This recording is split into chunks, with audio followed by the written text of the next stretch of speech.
ಇವತ್ತು ಸುಧಾಮೂರ್ತಿ ಅವರು ಬರೆದಿರುವಂತಹ how I taught my grandmother to read ಅನ್ನೋ ಒಂದು ಪಾಠದ ಬಗ್ಗೆ ತಿಳ್ಕೊಳ್ಳೋಣ. ಅಂದ್ರೆ ನಾನು ನನ್ನ ಅಜ್ಜಿಗೆ ಓದುವುದನ್ನ ಹೇಗೆ ಹೇಳ್ಕೊಟ್ಟೆ ಅನ್ನೋದು ಟೈಟಲ್. ಸುಧಾಮೂರ್ತಿ ಅವರಿಗೆ 12 ವರ್ಷ ಇದ್ದಾಗ ಅವರ ಅಜ್ಜಿ 62 ವರ್ಷ ಆಗಿರುವಂತಹ ಅಜ್ಜಿ ಓದಬೇಕು ಅಂತ ಬಯಸ್ತಾರೆ.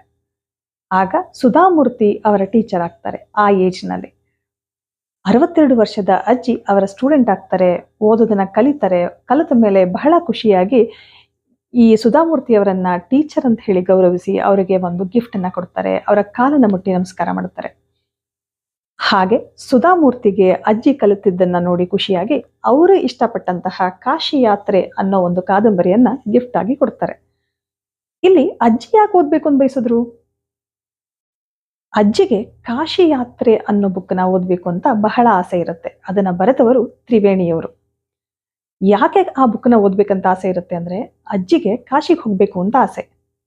ಆ ಕಾದಂಬರಿಲೂ ಒಂದು ಅಜ್ಜಿ ಕಾಶಿಗೆ ಹೋಗೋದಕ್ಕೆ ಬಹಳ ಪ್ರಯತ್ನ ಪಡ್ತಾರೆ. ಅದು ಆಗೋದೇ ಇಲ್ಲ.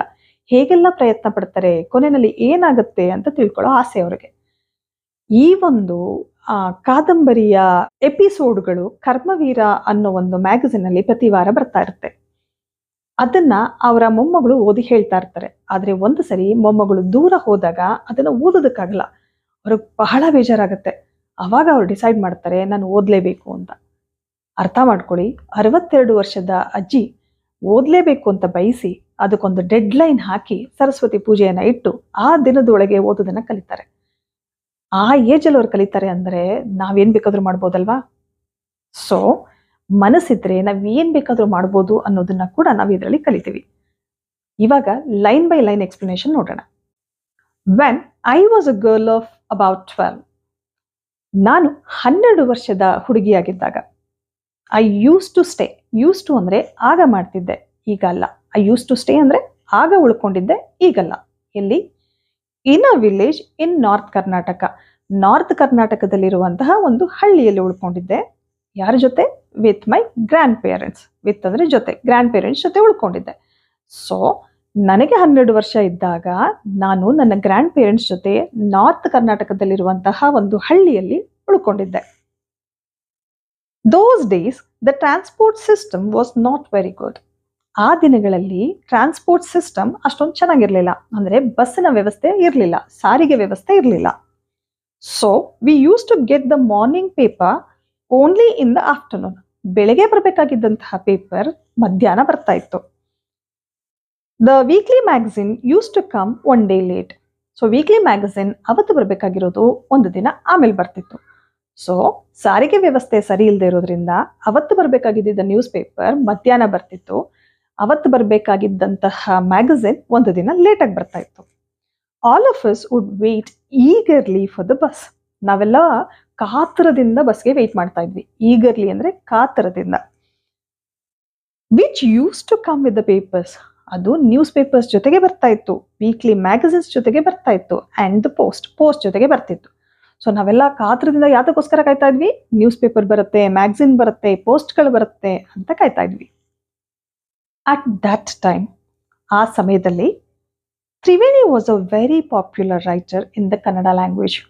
ಸೊ ತ್ರಿವೇಣಿ ಅನ್ನೋರು ಬಹಳ ಪ್ರಸಿದ್ಧವಾದಂತಹ ಒಬ್ಬರು ರೈಟರ್ ಆಗಿದ್ರು ಕನ್ನಡ ಲ್ಯಾಂಗ್ವೇಜ್ ಅಲ್ಲಿ.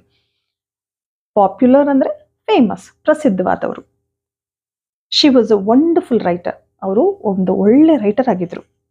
ಹರ್ style was easy to read and very convincing. ಅವರ ಬರಿತಿದ್ರಲ್ಲ ಶೈಲಿ, ಅದು ಬಹಳ ಸುಲಭವಾಗಿ ಅರ್ಥ ಆಗ್ತಿತ್ತಂತೆ, ಮತ್ತೆ ಮನ ಮುಟ್ಟೋ ಥರ ಇತ್ತಂತೆ, convincing. Har stories usually delt with complex psychological problems in the lives of ordinary people. ಅವರ ಸ್ಟೋರಿಗಳು ಏನ್ರ ಬಗ್ಗೆ ಕಾನ್ಸಂಟ್ರೇಟ್ ಮಾಡ್ತಾ ಇತ್ತು ಅಂದ್ರೆ ಮಾಮೂಲಿ ಪೀಪಲ್ಗಳು ಇರ್ತಿದ್ರಲ್ವಾ, ಅವರ ಜೀವನದ ಬಗ್ಗೆ, ಅವರ ಸೈಕಾಲಜಿಕಲ್ ಪ್ರಾಬ್ಲಮ್ಸ್ ಬಗ್ಗೆ ಇತ್ತಂತೆ. And were very interesting. ಅದು ಯಾವಾಗಲೂ ಬಹಳ ಇಂಟ್ರೆಸ್ಟಿಂಗ್ ಆಗಿತ್ತಂತೆ. Unfortunately for Kannada literature she died very young. ಅಯ್ಯೋ, ಅಷ್ಟು ಚೆನ್ನಾಗಿ ಬರೀತಿದ್ದ ತ್ರಿವೇಣಿ ಅವರು ಅನ್ಫಾರ್ಚುನೇಟ್ಲಿ ಅಂದರೆ ನತದೃಷ್ಟವಶಾತ್, ಅನ್ಲಕ್ಕಿಲಿ ಏನಾದರೂ ಅವರು ಬಹಳ ಯಂಗ್ ಆಗಿದ್ದಾಗಲೇ, ಇನ್ನು ಚಿಕ್ಕ ವಯಸ್ಸಿನಲ್ಲೇ ತೀರ್ಕೊಂಡ್ಬಿಡ್ತಾರೆ. Even now after 40 years people continue to appreciate her novels. 40 years ಆದ್ಮೇಲೂ ಕೂಡ ಜನ ಅವರ ನಾವೆಲ್ಸ್ಗಳನ್ನ ಇಷ್ಟಪಡ್ತಾರೆ, ಹೊಗಳುತ್ತಾರೆ, ಓದ್ತಾರೆ.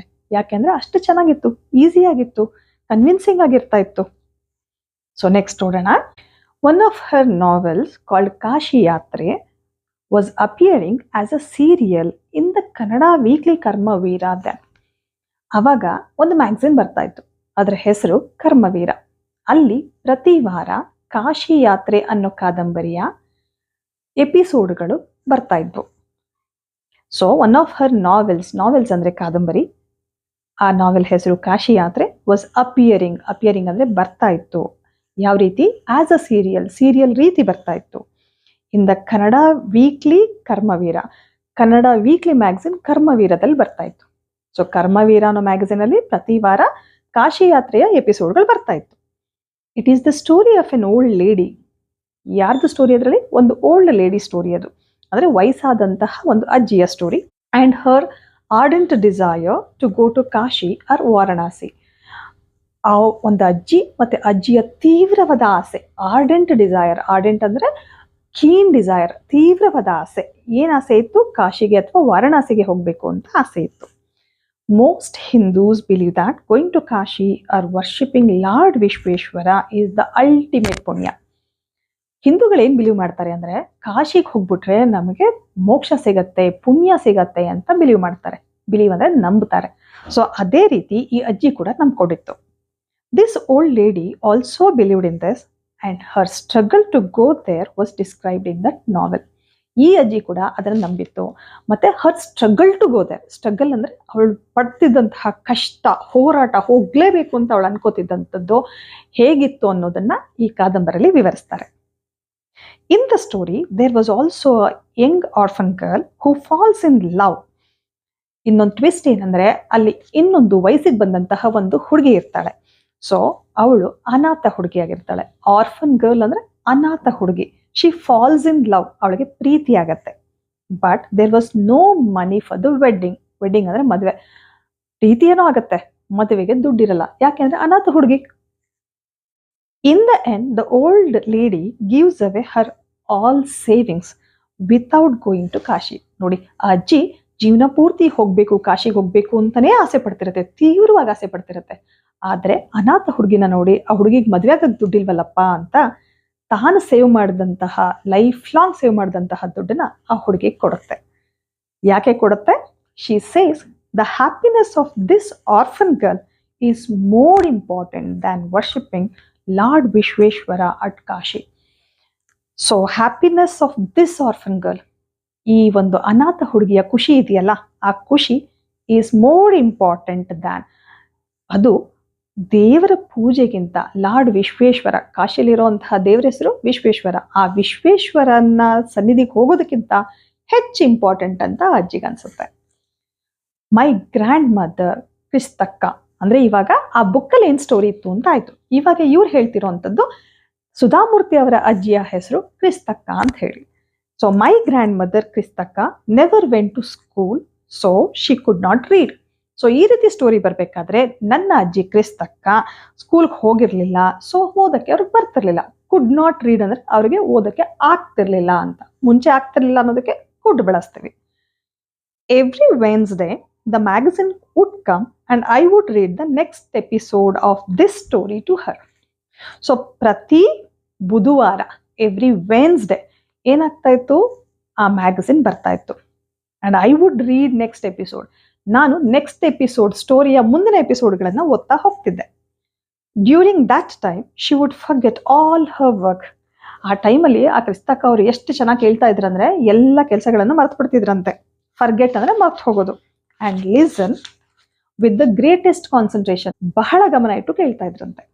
Litre she could repeat the entire text by heart. ಎಷ್ಟು ಗಮನ ಇಟ್ಟು ಕೇಳ್ತಿದ್ರು? ಕೇಳಿದ್ಮೇಲೆ ಇಡೀ ಟೆಕ್ಸ್ಟ್ ಏನ್ ಕೇಳಿಸ್ಕೊಂಡ್ರೋ ಅಷ್ಟೂ ಕಂಠಪಾಠ ಮಾಡಿದ ರೀತಿ ಹೇಳ್ತಿದ್ರಂತವ್ರು. My grandmother to never went to Kashi. ನನ್ನ ಅಜ್ಜಿ ಕೂಡ ಕಾಶಿಗೆ ಹೋಗಿರ್ಲಿಲ್ಲ. And she identified herself with the novel's protagonist ಅಂದ್ರೆ ಆ ಮೇನ್ ಕ್ಯಾರೆಕ್ಟರ್. ಆ ಕಾದಂಬರಿನಲ್ಲಿ ಒಂದು ಅಜ್ಜಿ ಇರ್ತಾರಲ್ವಾ, ಅವ್ರಿಗೆ ಕಾಶಿಗೆ ಹೋಗ್ಬೇಕು ಅಂತಿರುತ್ತೆ, ಹೋಗಕ್ಕಾಗಲ್ಲ. ಅದೇ ರೀತಿನಲ್ಲಿ ಈ ಅಜ್ಜಿಗೂ ಕಾಶಿಗೆ ಹೋಗ್ಬೇಕಂತಿರುತ್ತೆ, ಹೋಗಕ್ಕಾಗಿರಲ್ಲ. ಅದಕ್ಕೆ ಆ ಅಜ್ಜಿ ಕಥೆಯಲ್ಲಿ ತನ್ನನ್ನ ತಾನು ನೋಡ್ತಾ ಇದೆ ಆ ಅಜ್ಜಿ. So more than anybody else, she was the one most interested in knowing what happened next in the story. More than anybody else. Anybody else ಅಂದ್ರೆ ಇನ್ ಯಾರಿಗೂ ಇಲ್ಲದೆ ಇರುವಂತಹ ಅಷ್ಟು ಇಂಟ್ರೆಸ್ಟ್ ಇವ್ರಿಗಿತ್ತು, ಬೇರೆಯವ್ರಿಗಿಂತ ಜಾಸ್ತಿ ಇಂಟ್ರೆಸ್ಟ್ ಇತ್ತು. She was the most interested ಯಾವುದ್ರಲ್ಲಿ? In knowing what happen next in the story. ಸ್ಟೋರಿನಲ್ಲಿ next ಏನಾಯ್ತು ಅಂತ ತಿಳ್ಕೊಳ್ಳೋದ್ರಲ್ಲಿ ಬೇರೆಯವ್ರಿಗಿಂತ ಬಹಳ ಇಷ್ಟಪಟ್ಟವರಾಗಿದ್ರು ಅವರು. ಅಂಡ್ ಯೂಸ್ ಟು ಇನ್ಸಿಸ್ಟ್ ಅಂದ್ರೆ ನನಗೆ ತುಂಬಾ ಫೋರ್ಸ್ ಮಾಡ್ತಾ ಇದ್ರು ಅವರು. ಫೋರ್ಸ್ ಮಾಡ್ತಾ ಇದ್ರು, ಒತ್ತಾಯ ಮಾಡ್ತಾ ಇದ್ರು. ಏನಕ್ಕೆ? That I read the serial out to her. ನನಗೆ ಸೀರಿಯಲ್ನ ಓದು ಅಂತ ಒತ್ತಾಯ ಮಾಡ್ತಾ ಇದ್ರು.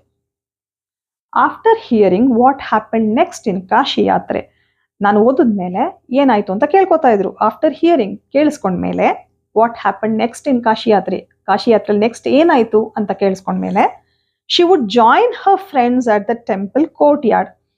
ಟೆಂಪಲ್ ಕೋರ್ಟ್ ಯಾರ್ಡ್ ಅಂದ್ರೆ ದೇವಸ್ಥಾನದಲ್ಲಿ ಕೂತ್ಕೊಳ್ಳೋಕ್ ಜಾಗ ಇರುತ್ತಲ್ಲ, ಅಂತ ಜಾಗದಲ್ಲಿ. Okay, so she would join her friends. ಅವ್ರ ಫ್ರೆಂಡ್ಸ್ಗಳನ್ನೆಲ್ಲ ಅವರು ಜಾಯಿನ್ ಆಗ್ತಾ ಇದ್ರು. ಅವರೆಲ್ಲ ಟೆಂಪಲ್ ಕೋರ್ಟ್ ಯಾರ್ಡ್ ಅಲ್ಲಿ ಕೂತ್ಕೋತಾ ಇದ್ರು. Where we children would also gather to play hide and seek. So ಅಲ್ಲಿ ನಾವು ಕೂಡ ಮಕ್ಕಳೆಲ್ಲ ಹೈಡ್ ಅಂಡ್ ಸೀಕ್ ಆಟಾಡ್ತಾ ಇದ್ವಿ. ಹೈಡ್ ಅಂಡ್ ಸೀಕ್ ಅಂದ್ರೆ ಕಣ್ಣ ಮುಚ್ಚಾಲೆ ಆಟಾಡ್ತಾ ಇದ್ವಿ. Next, she would discuss the latest episode with her friends. ಇವರಲ್ಲೆಲ್ಲ ಕೂತ್ಕೊಂಡು ಏನ್ ಮಾಡ್ತಾ ಇದ್ರು? ಕಾಶಿ ಯಾತ್ರೆ ಸ್ಟೋರಿ ಏನ್ ಕೇಳಿಸ್ಕೊಂಡಿದ್ರೋ ಅದನ್ನ ಅವ್ರ ಫ್ರೆಂಡ್ಸ್ಗೆಲ್ಲ ಹೇಳ್ತಾ ಇದ್ರು. ಅಟ್ ದಟ್ ಟೈಮ್, ಆ ಟೈಮಲ್ಲಿ, I never understood why there was so much of debate about the story. ಆ ಸ್ಟೋರಿ ಬಗ್ಗೆ ಇಷ್ಟೊಂದು ಚರ್ಚೆಗಳು ಯಾಕೆ ಅಂತ ನನಗೆ ಆ ಸಮಯದಲ್ಲಿ ಅರ್ಥ ಆಗಿರ್ಲಿಲ್ಲ ಅಂತ ಸುಧಾಮೂರ್ತಿ ಅವ್ರು ಹೇಳ್ತಿದ್ದಾರೆ. Once I went for a wedding with my cousins to the neighbouring village. So ನಾನು ಒಂದ್ಸರಿ ಏನ್ ಮಾಡಿದೆ ಅಂದ್ರೆ, ನನ್ನ ಕಸಿನ್ ಮದುವೆಗೆ ನೇಬರಿಂಗ್ ವಿಲೇಜ್ ಅಂದ್ರೆ ಪಕ್ಕದಲ್ಲಿದ್ದಂತಹ ಒಂದು ಹಳ್ಳಿಗೆ ಹೋದೆ. In those days a wedding was a great event. Wedding ಅಂದ್ರೆ ಮದುವೆ. ಆ ದಿನಗಳಲ್ಲಿ ಮದುವೆ ಅನ್ನೋದು ಒಂದು ಬಹಳ ದೊಡ್ಡ ಕಾರ್ಯಕ್ರಮ. We children enjoyed ourselves thoroughly. ನಾವು ಮಕ್ಕಳು ಬಹಳಷ್ಟು ಖುಷಿ ಪಡ್ತಾ ಇದ್ವಿ. We would eat and play endlessly. ನಾವು ಅದಕ್ಕೆ ಅಂತ್ಯನೇ ಇಲ್ವೇನೋ ಅನ್ನೋಷ್ಟು ಆಟ ಆಡ್ತಾ ಇದ್ವಿ, ತಿಂತಾ ಇದ್ವಿ. ಸೇವರಿಂಗ್ ದ ಫ್ರೀಡಮ್ ಅಂದ್ರೆ ನಮಗೆ ಸ್ವತಂತ್ರ ಸಿಕ್ದಂಗೆ. ಸೊ ಆ ಸಿಕ್ಕಿದಂತಹ ಸ್ವತಂತ್ರನ ಸಂಪೂರ್ಣವಾಗಿ ಬಳಸ್ಕೊತಾ ಇದ್ವಿ, ಎಂಜಾಯ್ ಮಾಡ್ತಾ ಇದ್ವಿ. ಸೇವರಿಂಗ್ ಅಂದ್ರೆ enjoying. Because all the elders were busy. ಎಲ್ಲ ಎಲ್ಡರ್ಸ್ ಬ್ಯುಸಿ ಆಗಿರ್ತಿದ್ರು ಅವ್ರವ್ರ ಕೆಲಸದಲ್ಲಿ. ಮಕ್ಕಳ ಹತ್ರನ ಕೇಳಕ್ ಬರ್ತಿರ್ಲಿಲ್ಲ. ಸೊ ಅದಕ್ಕೆ ನಾವು ತುಂಬಾ ಖುಷಿಯಾಗಿ ಆಟ ಆಡ್ತಾ ಇದ್ವಿ, ಕಂಪ್ಲೀಟ್ ಖುಷಿ ಪಡ್ತಾ ಇದ್ವಿ. I went for a couple of days but ended up staying there for a week. ಒಂದೆರಡು ದಿನ ಹೋಗ್ಬೇಕಾಗಿದ್ದವರು ಒಂದು ವಾರ ಉಳ್ಕೋಬೇಕಾಯ್ತು.